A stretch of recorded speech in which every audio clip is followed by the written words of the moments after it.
Welcome back, explorers! Nilibot na namin ni Denver ang Barangay Sulo para sa aking misyon na maghanap ng ginto, pero inalat kami sa aking treasure hunt mission.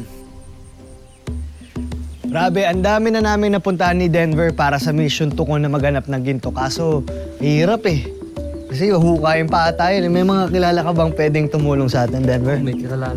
Sa aming paghahanap ni Denver, nakita namin ang kasama niyang windsurfers, si Andre Togade, silver medalist sa SEA Games 2025. Si Renz Angelo Amboy, na silver medalist din sa SEA Games 2025. At si Alfiona Gonzalez na nakasungkit naman ng gold sa Langkawi Regatta Perdana.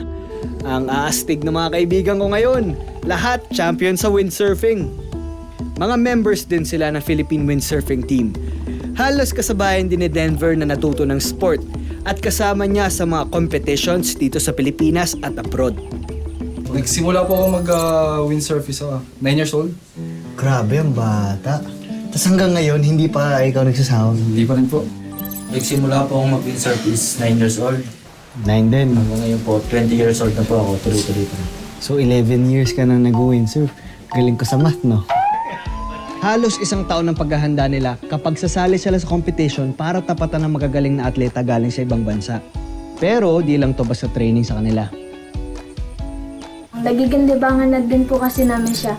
So ang magandang nadudulot po nito sa amin is parang kapag yung stress ka na po, yung lalo na po nag-i-school po kami, yung pwede po kayong, yan, windsurf lang po kami, tapos yun, nawawala po yung stress namin.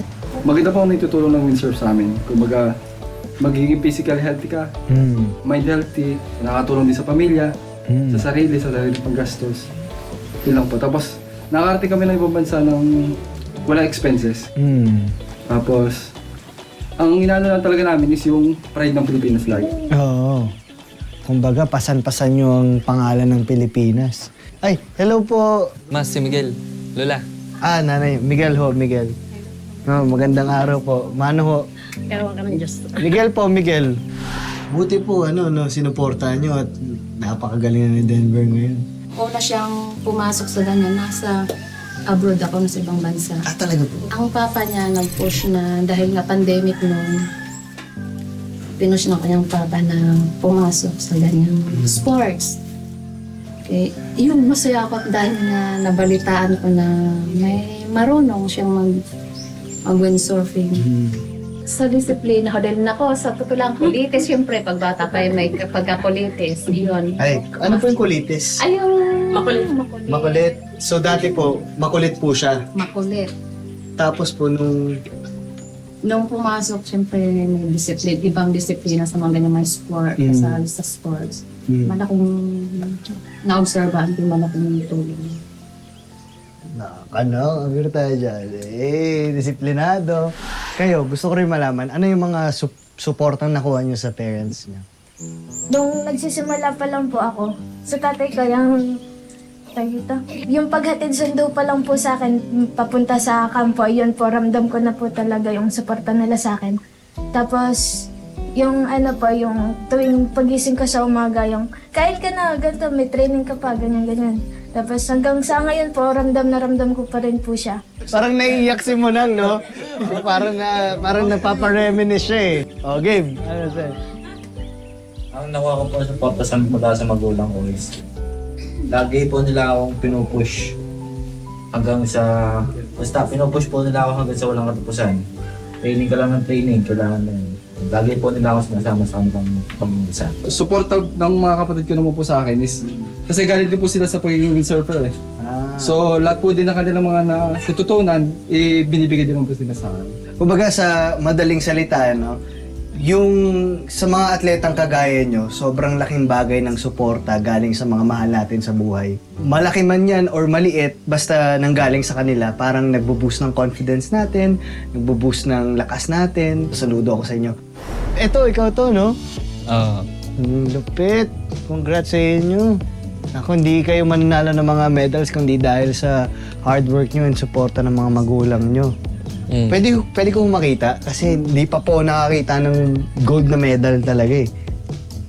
Andyan ho ba? Naitabi niyo yun?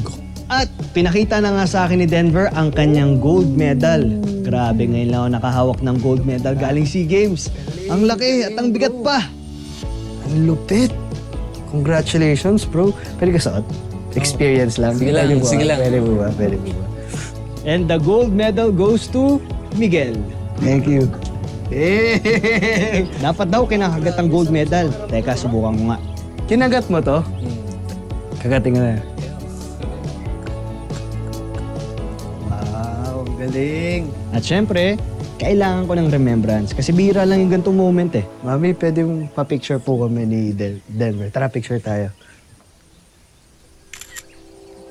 Sobrang swerte ko na makahawak ng gold medal galing sa SEA Games kasi iilang Pilipino lang talaga nakakasungkit ng medalyang to. Kaya congratulations. Deserve mo to, bro, dahil sa dedication na ginawa niya. Uy!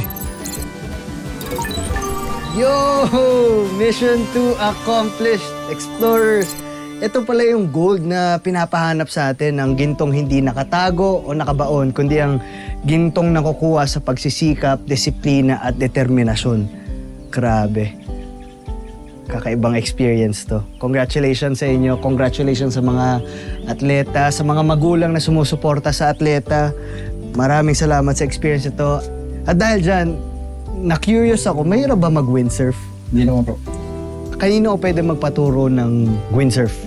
Kay Coach Jaraman po. Yang SEA Games medalist din. Ah, Tsaka galing siya sa pamilya ng mga windsurfer. Parang stricto yan ah.